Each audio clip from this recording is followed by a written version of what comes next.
ବଗ ଓ ବିଲୁଆ ଦୁଇ ଜଣ ବହୁତ ଭଲ ସାଙ୍ଗ ଥିଲେ। ବିଲୁଆ ଦିନେ ମଜା କରିବା ପାଇଁ ଘରକୁ ବଗକୁ ଡାକିଲା। କହିଲା, ସଙ୍ଗାତ, କାଲି ଆମ ଘରକୁ ଆସ, ତମକୁ ଗୋଟେ ବଢିଆ ଭୋଜି ଦେବି। ବଗ କହିଲା, କହିଲଣି ଯେତେବେଳେ ଯିବା ନିଶ୍ଚୟ, ସାଙ୍ଗ କଥା କଣ କାଟି ହେବ? ପରଦିନ ବଗ ଭୋଜି ଖାଇବା ଆଶାରେ ଯାଇ ବନ୍ଧୁ ଘରେ ହାଜର। ବିଲୁଆ ତା ସାଙ୍ଗ ବଗକୁ ଖୁବ୍ ଆଦର କଲା। ଭଲ ମନ୍ଦ ସବୁ କଥା ପଚାରି ବୁଝିଲା। ଖାଇବା ବେଳ ହେବାରୁ ବିଲୁଆ ବଗକୁ କହିଲା, ସଙ୍ଗାତେ, ଚାଲ, ରୋଷେଇ ସରିଗଲା, ଖାଇନେବା। ଗରମ ଗରମ ଖାଇବାରେ ମଜା କିଛି ଅଲଗା। ଗରମ ଖାଦ୍ୟ ପରା ଦେହକୁ ହିତ। ବଗକୁ ଭାରି ଭୋକ ହଉଥାଏ। ଭୋଜି ଖାଇବା ଆଶାରେ ସକାଳୁ ସେ କିଛି ନ ଖାଇ ପେଟ ଫାଙ୍କା କରି ଆସିଥିଲା। ତେଣୁ ସେ ଉଁଚୁ ନ ହୋଇ ବିଲୁଆ ପଛେ ପଛେ ଯାଇ ଖାଇବା ସ୍ଥାନରେ ପହଞ୍ଚିଗଲା। ହେଲେ ସେଠାରେ ଯାଇ ଯାହା ଦେଖିଲା, ସେଥିରେ ତାର ଭୋଜି ଖାଇବା ନିଶା ଛାଡ଼ିଗଲା। ଖାଇବା ବଢ଼ା ହୋଇଛି ଗୋଟିଏ ଚଟକା ଥାଳିରେ। ଥଣ୍ଟରେ ସେ କେମିତି ଖାଇବ? ବିଲୁଆ ଆସି କହିଲା, ଆଉ ଡେରି କାହିଁକି?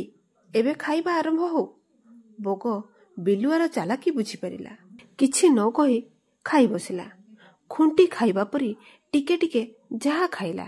ହେଲେ ବିଲୁଆ ଥାଳି ଚାଟି ସଫା କରିଦେଲା। ମନ କଥା ମନରେ ରଖି ଖାଲି ପେଟରେ ବଗ ଘରକୁ ଫେରିଲା। କିଛି ଦିନ ଗଲା ପରେ ବଗ ବିଲୁଆକୁ କହିଲା, ସଙ୍ଗାତ, ଆମ ଘରକୁ ଟିକେ ବୁଲି ଆସନ୍ତନି। ବିଲୁଆ କହିଲା, ଯିବା ନିଶ୍ଚୟ, ହେଲେ ଭଲ ଖାଇବାକୁ ମିଳିବ ତ? ବଗ କହିଲା, ମୋ ଘରେ ପାଦ ଦେଇ ଦେଖ, ମୁଁ କଣ ଖାଇବାକୁ ଦଉଛି। ଘରକୁ ଚାଲ, ଏଠି କହିଲେ କଣ ହବ? ବିଲୁଆ କହିଲା, ଠିକ ଅଛି, ମୁଁ 2 ଦିନ ଛାଡ଼ି ଯିବି। ବଗ କହିଲା, ତାହେଲେ ମୁଁ ନିଶ୍ଚୟ ଯେ ମୋ ବନ୍ଧୁ ମହାଶୟ ବୁଧବାର ଦିନ ଆମ ଘରେ ପହଞ୍ଚୁଛନ୍ତି। ବିଲୁଆ, ହଁ ହଁ, ନିଶ୍ଚୟ ପହଞ୍ଚିବି।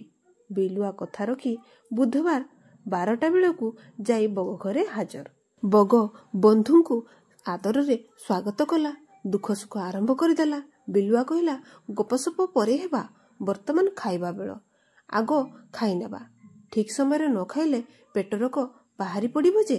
ବଗ କହିଲା, ବନ୍ଧୁ, ତମେ ତ ଡାକ୍ତର ଭଳି କଥା କହୁଛ। ବିଲୁଆ ନିଜ ପ୍ରଶଂସାରେ ଖୁସି ହୋଇଗଲା। ନା ମୋ ସାଙ୍ଗ, ଏ ଜନ୍ମରେ ନୁହେଁ, ଆର ଜନ୍ମରେ ଥିଲି। 2 ଜଣ ଖୁବ୍ ହସିଲେ। ତାପରେ ବଗ ଗୋଟିଏ ଲମ୍ବା ସୁରେଇ ଆଣି ଥୋଇଦେଲା। ବିଲୁଆ କହିଲା, ସଙ୍ଗାତେ, ଏଥିରେ କଣ ପାଣି ଆଣିଛ? ବଗ କହିଲା, ପାଣି ନୁହେଁ, ଖାଇବା ଆଣିଛି। ଏବେ ଖାଇବା ଆରମ୍ଭ କର। ବିଲୁଆ ସରୁମୁହାଁ ସୁରେଇରେ କେମିତି ଖାଇବ, ବଡ଼ ଅଡ଼ୁଅରେ ପଡ଼ିଲା। ହେଲେ ବଗ ଥଣ୍ଟ ପୁରାଇ ଆନନ୍ଦରେ ଖାଇଲା। ବଗ କହିଲା, କଣ ବନ୍ଧୁ, ନ ଖାଇ ବସି ରହିଲ? ବଗ ଥଣ୍ଟରୁ ଖସି ସୁରେଇରେ ଲାଗିଥିବା ଝୋଳକୁ ଖାଲି ଯାହା ବିଲୁଆ ଚାଟିଲା। ବିଲୁଆ ଲାଜ କଥା କାହାକୁ କହିବ? ଚାଟୁ ଚାଟୁ ସେ କହିଲା, ହଁ ହଁ, ଖାଉଛି, ଖୁବ୍ ବଢ଼ିଆ ରନ୍ଧା ହୋଇଛି।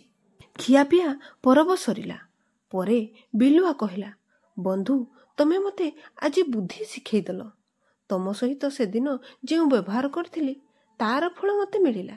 ବଗ କହିଲା, ଏବେ ଜାଣିଲ ତ ଅନ୍ୟକୁ ଠକିଲେ କିପରି ନିଜେ ଠକରେ ପଡ଼ନ୍ତି? ବିଲୁଆ କାନ୍ଦ କାନ୍ଦ ହୋଇ କହିଲା, ହଁ, ମୁଁ ଜାଣିଲି। ତାପରେ ବଗ କହିଲା, ଛି ସାଙ୍ଗ, ଏଥିପାଇଁ ଏତେ ମନ ଖରାପ କରୁଛ? ଚାଲ, ମୁଁ ତମ ପାଇଁ ଅଲଗା ଖାଦ୍ୟ ରଖିଛି, ଖାଇବ, ଚାଲ। ବଗ ବିଲୁଆକୁ ପୁଣି ଖାଦ୍ୟ ଖାଇବାକୁ ଦେଲା। ଶେଷରେ ବଗ ଓ ବିଲୁଆର ଦୋସ୍ତି ଆଗଠାରୁ ଅଧିକ ବଢ଼ିବାରେ ଲାଗିଲା।